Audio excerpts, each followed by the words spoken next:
बातमी 7 ते 8 दिवसात ठाकरेंचे काही खासदार शिंदेंच्या शिवसेनेत दिसतील असा दावा शिंदेंच्या शिवसेनेच्या एका मोठ्या नेत्यानं केलेला आहे। ऑपरेशन टायगरची राज्यात जोरदार चर्चा पुन्हा एकदा सुरू झाली आहे। त्या अंतर्गत शिंदेंच्या शिवसेनेकडनं काही नेत्यांकडनं वारंवार असे दावे केले जात आहेत। आणखी एक 7 ते 8 दिवसात ठाकरेंचे काही खासदार शिंदेंच्या शिवसेनेत दिसतील।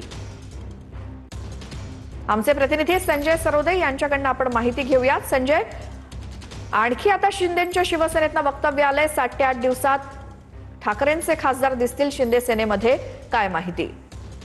नक्कीच आपण बघू शकतो की ऑपरेशन टायगरची सध्या जोरदार चर्चा चालू आहे। त्यामध्ये शिर्डीचे उभाटाचे म्हणजे उद्धव बाळासाहेब ठाकरे यांचे जे खासदार आहेत वागचोरे ते पण नॉट रिचेबल आहेत। आणि एक अशी माहिती मिळते की शिवसेनेच्या एका मोठ्या नेत्यांकडून अशी माहिती मिळते की येत्या काही दिवसांनी साधारण 8 ते 10 दिवसामध्ये शिवसेनेमध्ये मोठ्या प्रमाणात उद्धव बाळासाहेब ठाकरे यांचे खासदार जाऊ शकतात किंवा प्रवेश करू शकतात किंवा त्यांच्यासोबत ते जाणार आहेत, अशी माहिती एक मोठी माहिती मिळते। त्यामुळे येता वर्धापन दिन जो शिवसेनेचा होणार आहे त्या अनुषंगाने हे लोक त्या ठिकाणी असू शकतात अशी एक माहिती कळते।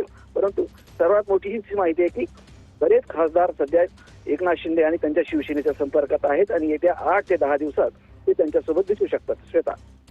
संजय, धन्यवाद या सगळ्या माहितीसाठी। तर वारंवार शिंदेंच्या शिवसेनेच्या नेत्यांकडनं हा दावा केला जातोय ऑपरेशन टायगर संदर्भात, आणि आता आणि एक वक्तव्य आलंय ते म्हणजे पुढच्या 7 ते 8 दिवसात ठाकरेंचे काही खासदार शिंदेंच्या शिवसेनेत दिसतील। याच पार्श्वभूमीवर मातोश्रीवरती आज उद्धव ठाकरेंनी आपल्या खासदारांची बैठक बोलावली आहे।